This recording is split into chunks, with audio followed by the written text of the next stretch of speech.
Un hombre vive sus últimas 24 horas en la tierra, está siendo torturado, el cuerpo ya no le responde, la respiración le quema, el tiempo se dilata, empieza a pensar en su boca, que está seca, la lengua le pesa, tiene una sed que le invade todo, y mientras la multitud lo mira, él recuerda, duda, desea y se pregunta si el sacrificio en verdad valió la pena.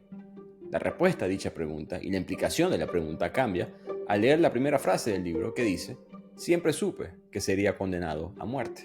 Y ahí nos damos cuenta que el hombre que está sufriendo sed es Jesucristo. Este libro es una ventana filosófica y única a las últimas 24 horas del martirio más famoso de la historia. Sed, de Amélie Nothomb.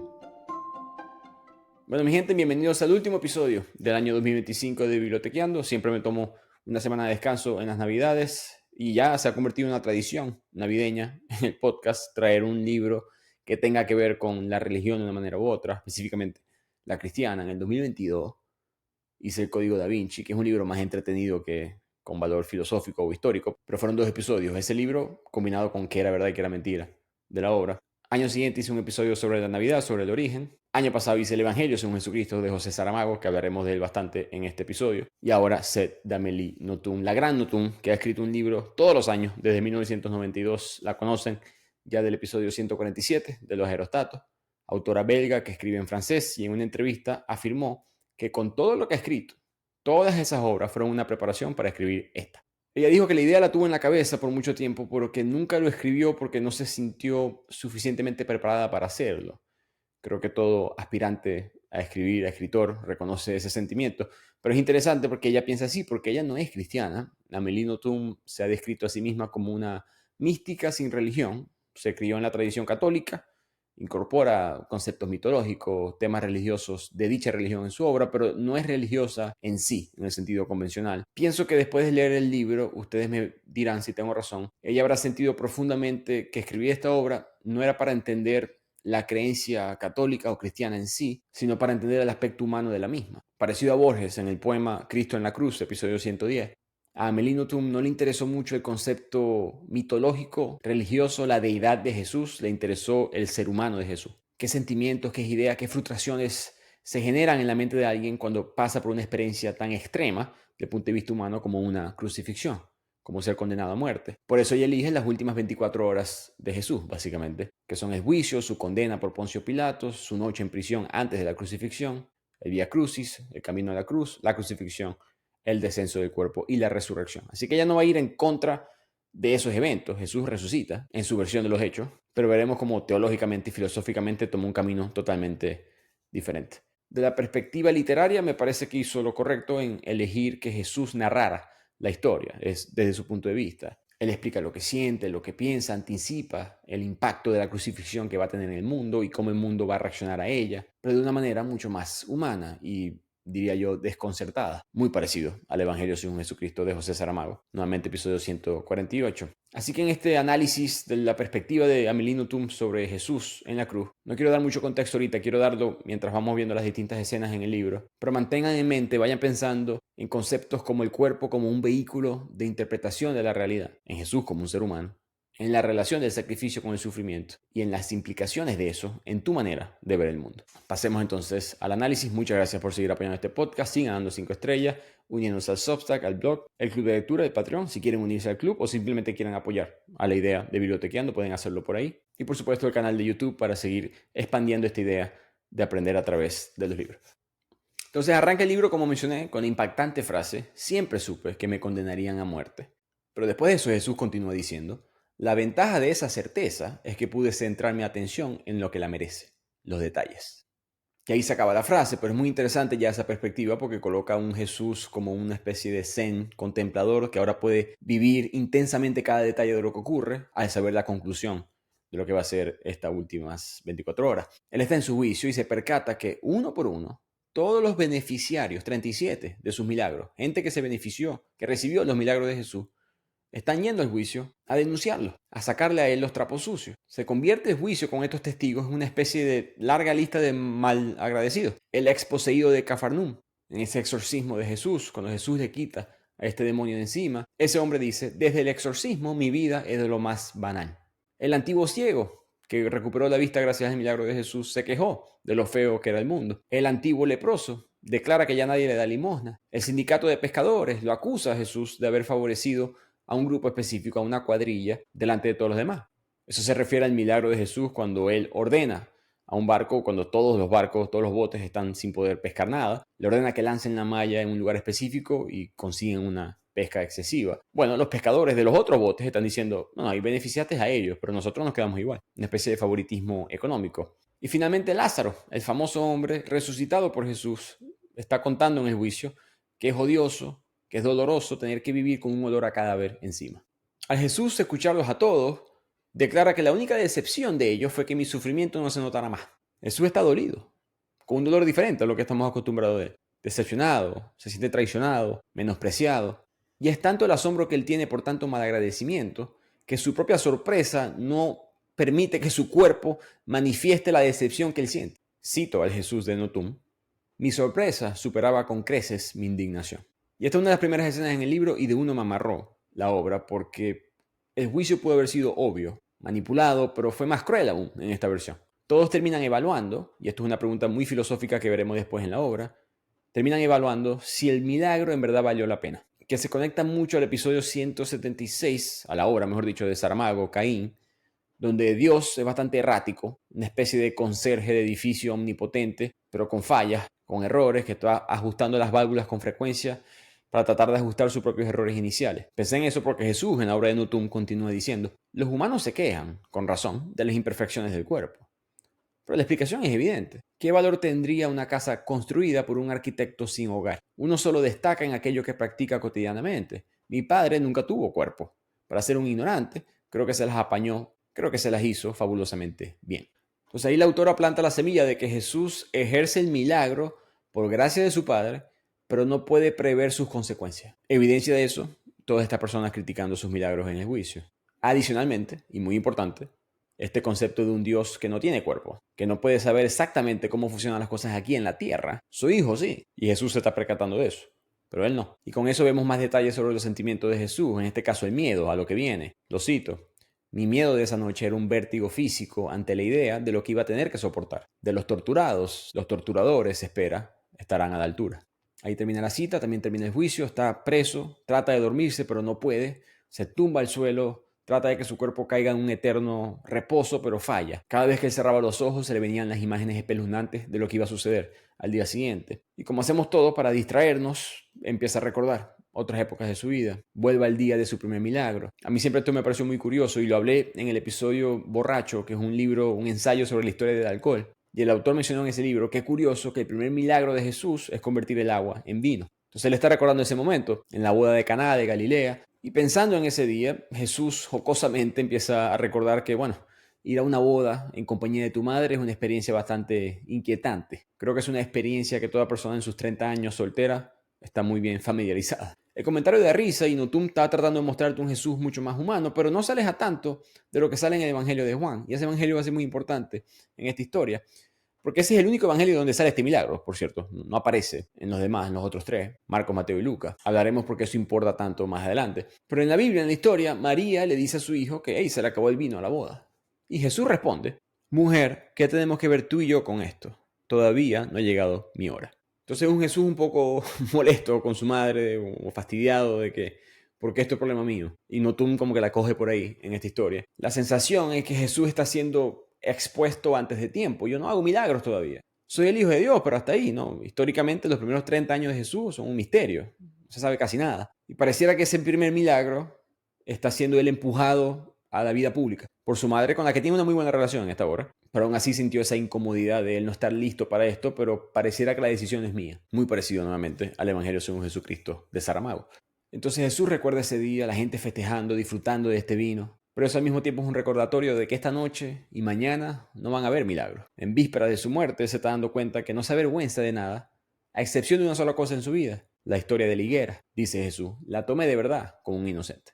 ¿A qué se refiere? Creo que muchos conocen esa historia, pero es una escena bastante extraña para mí de la Biblia. Ocurre en el Evangelio de Marcos y Mateo, pero Mateo es aproximadamente 90% copia del Evangelio de Marcos. Pero en la historia Jesús tiene hambre. Él ve una higuera, una mata de higos, y se acerca esperando encontrar, pues, higos. pero no es temporada, no hay fruto. Entonces él responde observando a la mata de higo, nunca jamás comerá nadie fruto de ti. Y ahí la higuera se secó, se muere. Ese pasaje en la Biblia ha sido problemático porque leído literalmente, Jesús castiga a un ser vivo, una planta, por no dar fruto cuando no podía hacerlo físicamente, no era temporada. Entonces la historia, como suele suceder cuando no hay una explicación genuinamente lógica, entonces se utiliza más como símbolo, como metáfora. Siempre he dicho que la Biblia es complicada de interpretar porque es un libro, es una colección de libros, y a veces historia, a veces simplemente teología, a veces son códigos morales, a veces son todas las tres, y gente aprovecha la diversidad conceptual del libro para interpretar las cosas como mejor le conviene. El punto es que siempre ha sido difícil explicar la reacción inusual, desproporcionada de Jesús, es excesiva en esa escena. ¿Cuál es la respuesta de Amélie Nothomb, la interpretación de ella? Bueno, ella dice que Jesús, un ser humano, se arrepiente de sus abusos de poder, pero no se justifica. Él no dice que eso con la mata de higo fue algo simbólico, como te diría un cura. No dice que fuera necesario. Se equivocó ya. Me dejé llevar por el momento. Me frustré y maté a esa mata. Y pues todo el mundo comete errores. Y decir que Jesús cometió errores es blasfemia, pero creo que hasta para creyentes y no creyentes como yo es una manera de conectarse más a la experiencia que Jesús está viviendo en estas últimas 24 horas. Y en este punto en la obra él va a decir algo que creo que es lo más antiortodoxo posible. Lo cito: tengo pocos recuerdos antes de la encarnación. Termina la frase. Eso es una herejía, porque la cristología clásica siempre afirmó que había una continuidad plena entre el Logos eterno y el Jesús histórico. Y Nothomb cambia eso, como que un Jesús que existió sin cuerpo. No es que estaba el Jesús de la tierra en el cielo, como creo muchos creyentes se imaginan lo que es esa trascendencia, con la apariencia de alguna edad que tuviste en tu vida, de repente en el cielo, con algún tipo de variación seguramente, pero básicamente con la misma estructura corporal de la tierra. Y vean a Jesús de la misma forma, como que él existía, como existió en Galilea, en Judea, en Palestina, allá en el cielo, y después bajó. Nothomb dice que eso no fue así, y al principio del cristianismo eso era un debate. La Santísima Trinidad es evidencia del debate de qué hacer exactamente con este concepto de que Dios siempre existió, pero a Jesús nunca lo mencionamos, pero Jesús es Dios. Entonces Nothomb introduce esta especie de fractura en la lógica o en la memoria y nos da un Jesús sin omnisciencia, sino que es un Jesús que solía existir sin cuerpo, ahora de repente con cuerpo, y está un poco como desorientado, aprendiendo a apreciar en sus últimas horas lo que es en verdad tener un cuerpo, lo que significa filosóficamente tener un cuerpo. Dice él, el cuerpo siempre es inteligente. En un futuro que no sé situar, será posible medir el coeficiente intelectual de los individuos, pero no va a servir de mucho. Por suerte, nunca se podrá evaluar de otro modo que no sea a través de la intuición el grado de encarnación de un ser. Ese es su mayor valor. Termina la cita. Me encantó esa frase. Creo que varios de los que me escuchan de hace tiempo saben mi desacuerdo con el concepto de coeficiente intelectual. Y cuando este Jesús de Nothomb dice, no servirá de mucho, me parece increíble porque yo entiendo por qué lo dice. Acabamos de salir de la serie de Nassim Taleb. Nassim Taleb también desprecia al coeficiente intelectual como número. Tanto este Jesús de la obra como Nassim Taleb son antirreduccionistas. Diría yo hasta dostoyevskianos, que no se puede enmarcar el ser humano en una especie de concepto estadístico o una ideología sociopolítica. El ser humano es más complejo que eso. Y haber vivido en el cuerpo de un ser humano, Jesús entiende eso. Por eso esa frase del grado de encarnación, que tanto una persona es capaz de habitar su propia experiencia humana en vez de escaparse de ella. Dicho de una manera más clara, una persona muy encarnada siente el dolor cuando hay dolor, acepta el cansancio cuando hay cansancio, no se esconde en las excusas, en la teoría, en la ideología para no sentir o para reinterpretar cosas en vez de sentirlas. No vive en el espacio de las ideas, vive en la realidad. Pero hay alguien que sí vive en el espacio de las ideas y no conoce la realidad, porque no tiene cuerpo. Ya sabemos quién es. Y Jesús está como que percatándose. Es que yo entiendo algo que mi padre no entiende. Y por eso se pregunta entre este espacio entre su vida y su muerte, si su propia muerte fue en verdad su decisión. La gente parece decir que sí, pero en verdad pudo haber sido yo el que eligió. Lo compara como cuando alguien se enamora. Cuando nosotros nos enamoramos, uno no elige, simplemente sucede. Y el ser humano con cuerpo entiende eso. Pero los seres con un ego demasiado grande no les gusta enamorarse, no soportan enamorarse porque tendrían que soportar que fueron ellos los que no eligieron. Bueno, pausa en este punto en el libro. Sabemos exactamente a lo que se refiere Nothomb aquí, ¿no? Dios es visto en esta tradición religiosa como un hombre, pues, soltero. Y ya con lo que venía hablando la autora de la separación de la mente del cuerpo, del que Dios no en verdad puede entender lo que significa estar encarnado, lo que significa vivir con los sentimientos de un ser humano. Él diseñó eso desde la mente intelectual. De la misma manera que una mente intelectual diseña una nueva idea, una nueva estructura, ideología, religión, pero los factores las variables que en verdad se ejercen en la práctica son muy diferentes a la teoría. Como que Dios comete un error similar. Un Dios que decide todo, que es omnipotente, que lo sabe todo, omnisciente. Al poder tomar esas decisiones no puedes en verdad sentir amor. Y esa es una cualidad tan importante del ser humano. Ya te desconectaste mucho de nosotros y Jesús, su Hijo, se está percatando de eso. En el dolor empieza a darse cuenta de que soy un mártir, pero soy una pieza de una máquina diseñada por alguien más. Tuve la ilusión de la elección. Por primera vez en su existencia, tanto la encarnada como la no, se pregunta si él en verdad realmente eligió ser quien es. Entonces es un punto, o múltiples puntos importantes. Segundo, he hablado de esto múltiples veces en el podcast, pero el concepto de Cupido, este concepto de los greco-romanos, ese mito que hoy en día nos parece francamente un poco tonto o ridículo, pero en verdad es bastante sabio. La flecha de Cupido, uno, te va a doler, porque el amor duele, pero dos, hay un mensaje de que no eres tú el que elige.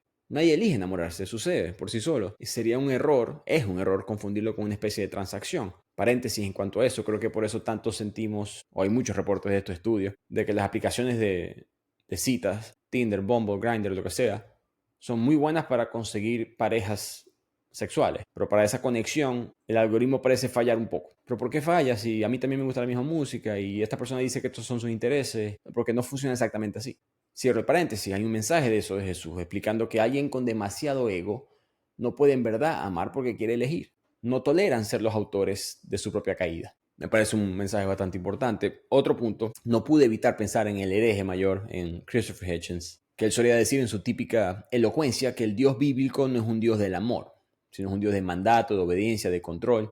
Él criticó siempre a las religiones que no soportaban un amor que dicha entidad no controlara. Él comparó mucho más a Dios con el Gran Hermano de 1984 que con una deidad bondadosa, porque es un Dios que necesita saber tus acciones, tus ideas, tus pensamientos, a quién amas, lo que dices. Pero a diferencia del Gran Hermano, que lo puedes derrocar, este Dios te dice, no, yo voy a estar aquí para siempre.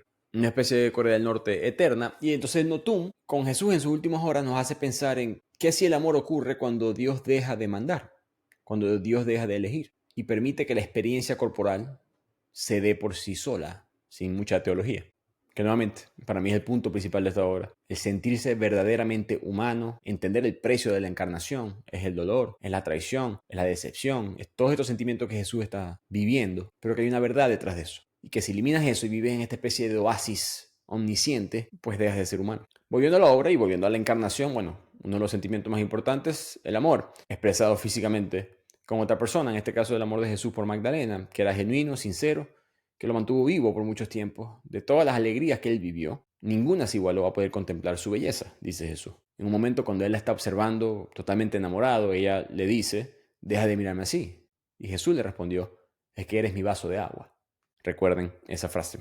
Y ahora Notum viene una de mis partes preferidas, para los que escucharon el episodio 168, que explica cómo Jesús, históricamente, pasó de ser un ser humano a convertirse en un Dios, basado en los historiadores, de la crítica textual. Ella va a traer varios de esos datos y los va a incorporar en la obra. Los que escucharon el episodio saben a lo que me refiero, pero rápidamente un corto contexto para los que no. Los evangelios son escritos después de la crucifixión, considerablemente después. No son escritos mientras Jesús está predicando. El orden aceptado por los historiadores es que Marcos escribió el primer evangelio aproximadamente en el año 70 después de Cristo, valga la redundancia, Mateo en el año 80-90, Lucas similar, y Juan, el último, quizás el año 100 después de Cristo. Entonces estamos hablando aproximadamente, el primer evangelio se escribe 35 años después de Jesús haber sido crucificado, y en el caso de Juan casi 70 años después de que él fue crucificado. Ninguno de los cuatro autores son testigos oculares de Jesús, ninguno de los cuatro lo conoció. Si quieren detalles sobre eso, pueden, repito, escuchar el episodio 168.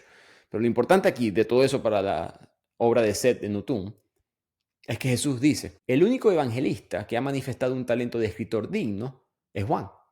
Precisamente por eso su palabra es la menos fiable. Él dijo que yo dije, el que bebe de esta agua nunca volverá a tener sed. Yo nunca dije nada parecido. Habría sido un contrasentido. Y ahí termina la frase. Notum claramente conoce la crítica textual. El Evangelio de Juan es el más apartado, no solamente desde el punto de vista de la fecha, sino el más apartado conceptualmente. El Evangelio de Marcos, Mateo y Lucas son los evangelios llamados sinópticos, porque Marcos es el más breve, el más antiguo, no habla de la infancia de Jesús en lo absoluto, habla de que nació en Belén ni nada por el estilo. No hay grandes discursos teológicos, es casi más como un reporte. El Evangelio de Mateo y Lucas utilizan a Marcos como fuente, junto a su propio material, probablemente tradición oral, y una fuente hipotética llamada Q, la letra Q. Pero lo refinan. Añaden genealogías, añaden sermones, estructura moral, un sentido paternal de Jesús, educacional. Pero Juan ya es otra cosa. Él relee, quien sea que haya sido él, relee teológicamente los otros evangelios y los combina con las discusiones que estaban teniendo en su comunidad cristiana. Y ahora Jesús sí habla como una especie de logos eterno, mucho más un Dios. El argumento de Bart Ehrman y otros historiadores es que Jesús nunca se proclama Dios en los primeros 3 evangelios. Es en el cuarto que lo hace. Pero ya sabemos lo dudoso que es históricamente el cuarto, aunque también los otros 3. Pero Jesús resucita a Lázaro, convierte agua en vino en el evangelio de Juan. Se declara como deidad en el evangelio de Juan. Cosas que no suceden en los otros 3. Jesús dice, yo soy el pan de la vida.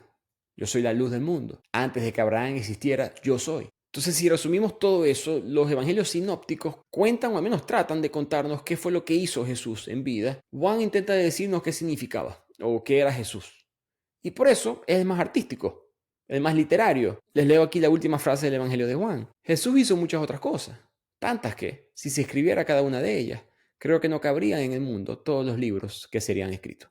Ahí termina el verso. Buen verso, digno de cualquier autor, pero Notum no pude evitar, creo que como colega escritora, mandarle un saludo a Juan por haber escrito el evangelio más artístico, pero no ignora las implicaciones históricas de eso, que es la pregunta obvia, ¿qué tanto de lo que dijo Juan es verdad?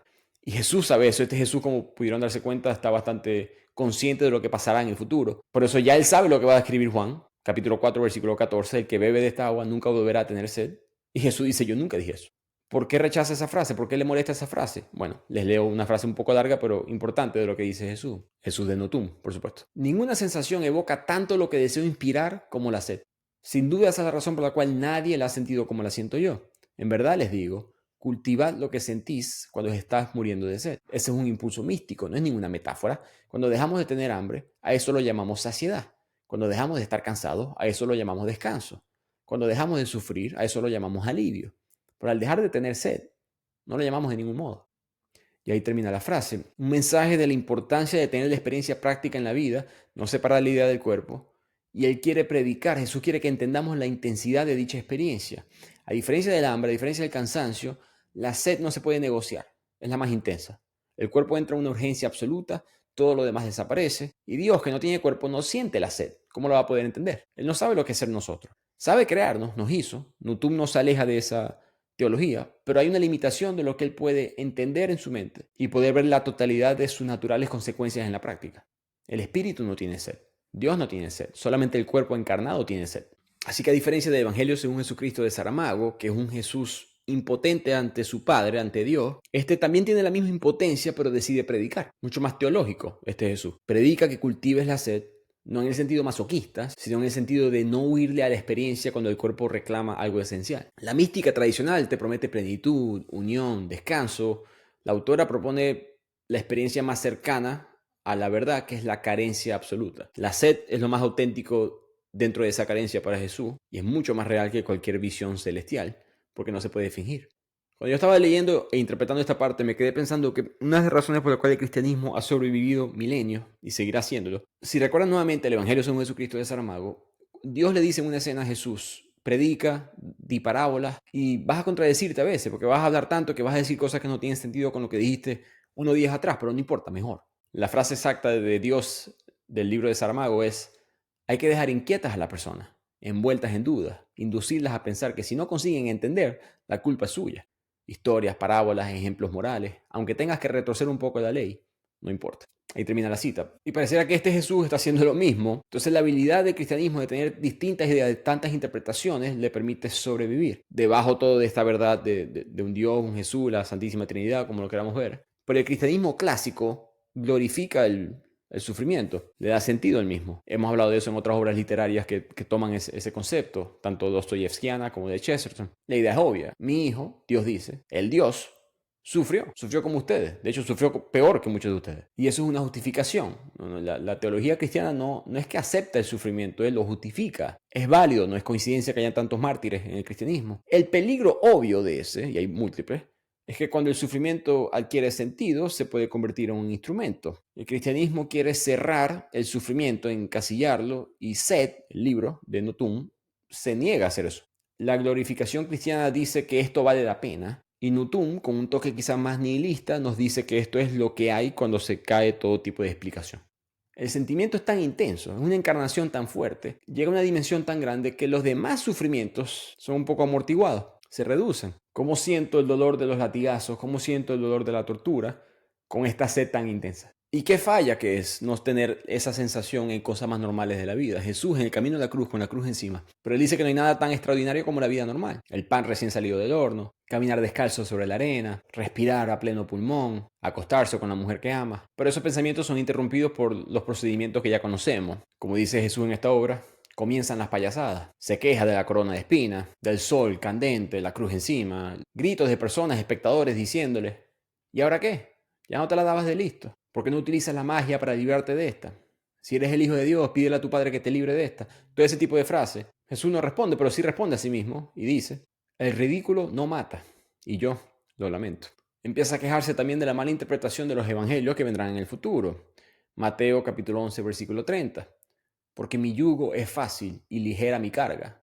Eso es lo que dice Jesús supuestamente, y Jesús de Nutum dice, no, para mí no, amigo. Esos evangelios no eran conmigo. Vivirlo es muy diferente a contarlo. Y lo cito, este milagro, la resurrección se refiere, se trata de un milagro, pero no tiene nada que ver conmigo. Busquen una magia más extraordinaria en las escrituras. Buscarán en vano.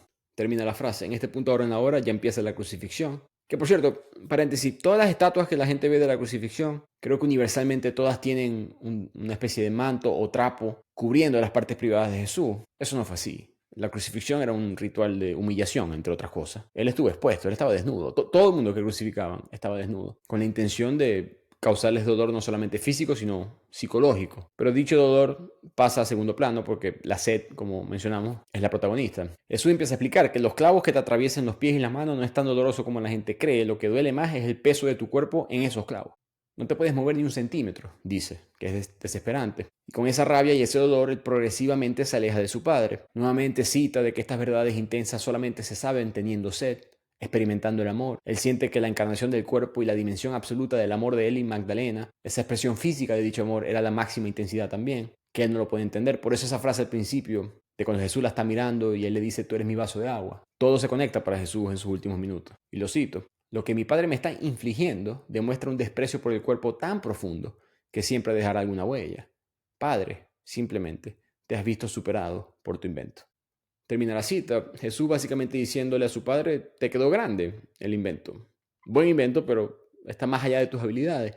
¿Cómo un Dios puede entender la mística, la pasión de un acto sexual con la mujer o hombre que ama? Eso no lo puede entender un ser omnisciente, omnipotente, sin tiempo, sin cuerpo. Jesús se percata que esto es un Dios que no es consciente de su propia ignorancia. Empieza a dar parábolas también en su mente, pues en la cruz, diciendo que persona que cruza el desierto nunca después de finalmente tomarse un vaso de agua te dice, bueno, no era para tanto. El deleite siempre queda por encima de la propia altura de la esperanza. No siempre es así. Muchas cosas en la vida, la expectativa es más alta que la realidad, pero no es así en la sed. Y más adelante él dice que una mujer muy inteligente dirá, tengo más miedo de los que tienen miedo del diablo que del diablo mismo. No es exactamente esa frase, pero esa es Simone Weil, la pensadora, filósofa, autora. ¿Y por qué la menciona ella? Que por supuesto va a venir básicamente 2000 años después. Porque a él le parece un poco absurdo que la gente tuvo que agregar una capa de maldad a la tierra como si la necesitara.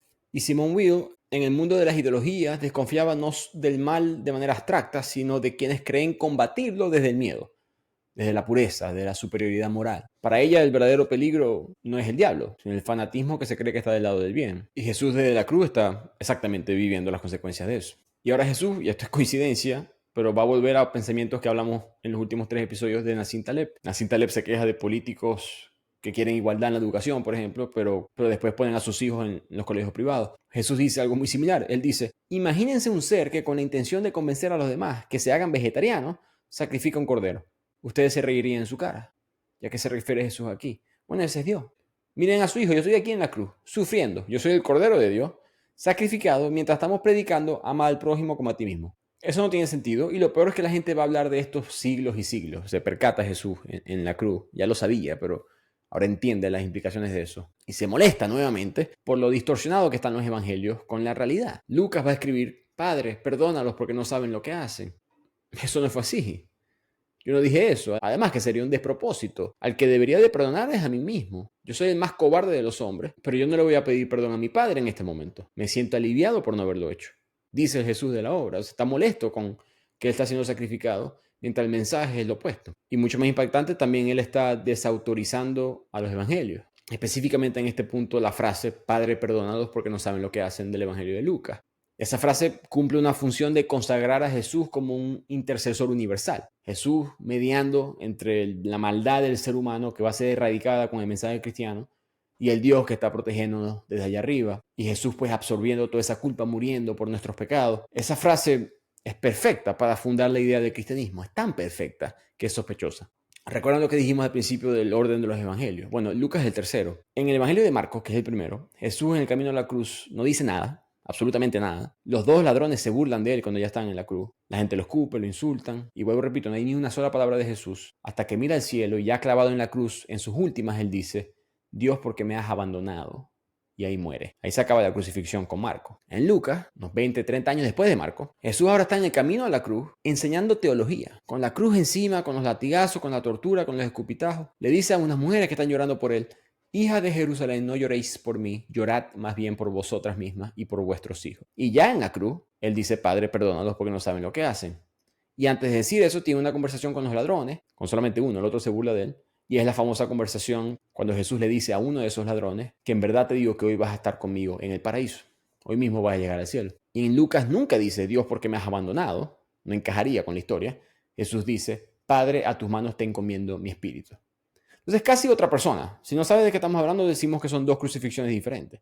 Jesús en Lucas está fuerte, está activo, está conversando, sereno, poderoso ante la tortura. Muy similar a un Dios, seguro de lo que va a pasar, de que va a haber un paraíso y que hoy mismo va a estar ahí. Y haciendo en el proceso una especie de milagro, el prometerle el cielo a esta persona. Pero en el de Marcos no era así. Y Notum toma eso nuevamente. Es un Jesús que simplemente está agonizando, que es un cuerpo al fin, que está buscando resistir lo más que puede, protegiéndose con el sentimiento de la sed. Y por lo mismo Jesús dice que se siente aliviado de nunca haber dicho eso. No importa que la gente crea que yo dije eso, al final no lo dije. Porque si lo hubiese pronunciado, yo habría sellado una lógica bastante peligrosa. La del perdón automático que excusa sin comprender. La del sufrimiento que se vuelve ejemplar y por tanto replicable. Un problema que yo siempre tuve con la teología cristiana en este punto. También lo he hablado, creo que en privado, creo que en el episodio, no recuerdo si lo hablamos, pero con la hermana Liz Mendoza, que estoy seguro está escuchando y tendrá sus argumentos en contra de este libro. Pero yo le he dicho que no me encaja este concepto de que todos pueden ser perdonados. El Dios judío, precristiano me refiero, abrahámico, tenía por lo menos el concepto de la justicia mejor marcado para mí. Era barbárico en cómo lo implementaba y ya hablamos de eso en el libro de Caín. Pero entendía que no tendría sentido que un doctor que se muda a Haití para poder ayudar a los pobres y Nicolás Maduro, por decir un nombre, los dos vayan al cielo. Y eso es un perdón sin entender, sin comprender. Pero pareciera que ese evangelio de Lucas predica un perdónalos a todos, que ellos no saben lo que hacen. Todo el mundo puede llegar al cielo, todo el mundo es bueno. Y termina una especie de nihilismo moral del lado positivo. Con un Dios, pero nihilista al fin.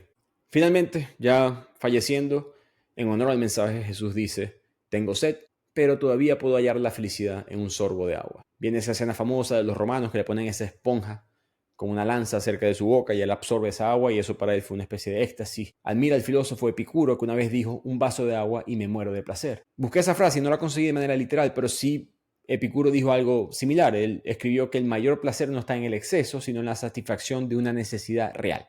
Y que pan y agua pueden proporcionar un placer supremo cuando se los necesita de verdad. La misma idea que venimos hablando, de dejarse llevar cuando el cuerpo sufre una necesidad básica, porque después el placer va a ser absoluto y es una verdadera encarnación. Y ya con eso llegamos al final de la obra, no antes sin que Jesús se queje nuevamente de los escritos del Evangelio, pero Jesús dice, mi discípulo preferido, Juan, se equivocó con esa frase, que el que beba agua de mí nunca más tendrá sed. Eso es falso. El amor de Dios no sacia, intensifica. Cuanto más se ama, más se bebe, más se desea. No hay plenitud final, no hay expansión del vacío. Es una falsa condición humana el decir que no va a tener sed jamás. La sed vuelve. Si una religión o una ideología te está prometiendo que va a eliminar la sed, no te está hablando del amor. Te está hablando de controlar tu deseo. Y eso ahora sí es real para él en su lecho de muerte. Eventualmente se acaba el dolor. Fallece, vuelve resucitado unos días después. En esos días de resurrección está en desacuerdo con Marcel Proust, el filósofo, porque él decía que después de la muerte el sentimiento de amor se convierte en algo universal. Para él no fue así, no quería algo universal. Él vuelve a la gente que conoce, que quiere, que ama, a María Magdalena, a sus discípulos. En el caso de Magdalena, por supuesto, con la que tuvo el vínculo corporal irrepetible. Y descubre que el amor no es universal, es localizado, es exclusivo. El amor discrimina porque nace de un cuerpo, nace de una mirada, nace de una historia concreta que no se puede explicar. Quitarle eso es vaciarlo. El amor universal es moralmente deseable, pero no es un amor vivido, es una abstracción. Es el amor que predicaría alguien que no tiene cuerpo. Y con eso termino este episodio con una frase de Jesús en la obra de Amélie Nothomb. Los evangelistas, los que escribieron los evangelios, no estaban a mi lado cuando todo ocurrió. Y por más que dijeran, no me conocían.